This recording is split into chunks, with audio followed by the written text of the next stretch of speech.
What's up guys, welcome back to a brand new video. This is a video that I really was not expecting to be recording, but here we are, especially so soon after the recent video that I put out on basically explaining the journey that I have gone through with my Golf R and telling you guys the costs and all the problems that has arisen with modifying my car. It's ironic because we're now facing another problem, and that problem, quite brutally, is just that my car has set on fire. My car has set on fire. Now, before I get into how this has happened, please make sure you are subscribed to the channel, you have notifications turned on. I know my upload schedule has not been the best as of recent, but there will be more uploads to come. So please help my channel to grow, show me the love, show me that you still care, and without further ado, let's get into what happened. So, essentially, I was driving in Worcester and I had just arrived at a car meet at one location, and we were due to cruise to another location to gather and to meet more car enthusiasts. I was driving down a country lane in Worcester. I wasn't even gunning it. Now this is the thing, I was in eco mode, and when you're in eco mode in the Golf R, when you let off the gas, the revs automatically just drop all the way to like nothing. So the revs just drop completely to help save fuel. So I was coasting down a hill and I had a Ford Focus ST behind me, I believe, a really cool Ford Focus ST with some nice livery, and it had been modified, it sounded nice. And as the hill was flattening out, I touched my screen in my car, put it into race mode, and then as soon as I put my foot on the gas, I just heard this bang, a huge bang. I was with my girlfriend Deanna at the time, and we looked in our rearview mirror, and all we saw was flames. And you know, at this point in my head, rather than panicking, I'm so used to having stuff go wrong with my car that subconsciously I was just thinking, here we go again. I knew we were on fire, and I knew how serious this situation could be, but I just had to try and remain calm. Anyway, after that bang and after seeing the flames, my car just sort of seized up, went into emergency mode. All the lights in the world came up on the dash, and all my wheels locked. I skidded, and I had to counter steer it into the safest possible place, which was to my right, so my right hand side, the curb on that side. I skidded into the curb, it bent my wheel inwards, and luckily as we were skidding, the fire burnt itself out. It could have been a lot worse because I did not have a fire extinguisher on board, and I don't know if anyone around had a fire extinguisher of their own. So luckily the fire went out. We just sat there like crap, but then we thought, you know, we need to get out of the car. So we got out of the car, we saw that the fire had been completely put out. It was safe as possible anyway, and luckily the fuel tank didn't catch fire, because that would have been a disaster. We saw that oil was dripping from the front of the car. Anyway, the Focus ST driver, he pulled over, he came to check that we were okay. He somehow managed to avoid me because he was right behind me. It was very lucky of us both. There was another car who must have seen the fire from quite a distance in his rearview mirror, so he turned around, he came to check if we were okay, and also an SUV with a man and his partner inside. They were saviors. So they towed us to a nearby service station, which ironically was the next destination.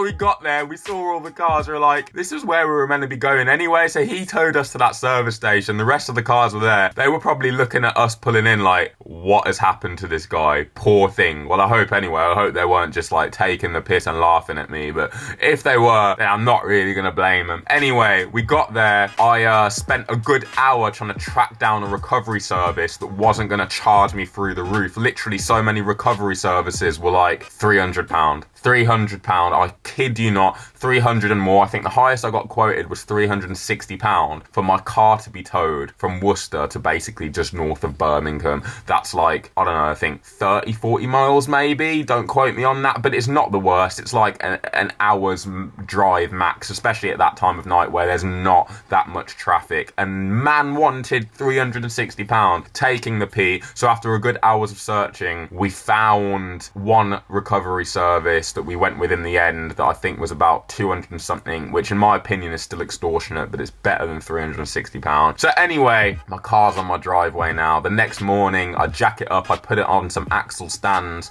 I assess the damage, and I see that my sump's actually exploded open. Now my sump has cracked open. That would explain the oil that was dripping from my car. Now what I think happened is that bang was the oil pan or the sump exploding open, and then the vapors has caused the oil to travel to the back where the exhaust is really hot, and that has ignited the fire that took place. Now the bang is a little bit worrying. The sump just doesn't explode open on its own. So what I'm scared that has happened is maybe a rod has shot down from the block into the sump itself. Then again, when we actually crashed, we couldn't see anything on the floor unless it's just hanging around the sump still. I don't know what's going on. Essentially now I'm playing a waiting game. The car has got to go back down to VRS on the 2nd of November. They are going to assess the damage and they are going to tell me what can be done. Now I know if I were to go through insurance, they would just definitely deem it a write-off. They would see it unfit to be economically repaired, which, you know, I don't blame them. I mean, just look at the thing.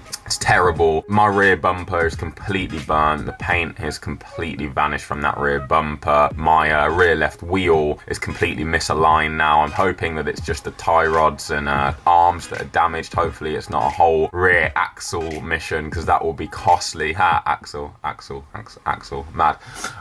But yeah, it's in a bad way. The car is in a bad way, and it's quite frankly heartbreaking.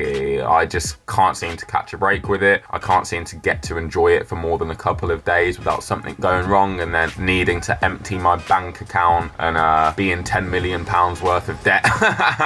That's an exaggeration, but seriously, it's costing me so much money, and it's just becoming more and more of a headache. So this is it, guys. You know, why not make this video so you can see firsthand what people have to go through who owned modified cars. I shouldn't say have to. It doesn't happen to anyone, but like I said in my previous video, problems do occur. Problems do occur for the majority of people who have modified cars, especially when you're trying to take cars to such high stages. You know, this is like stage 3+ now. It's crazy. Guys, pray for me. I pray that it can be repaired, because it's the love of my life. I love it. Apart from Diana. Diana, you're first, and then Golf R's probably up there still.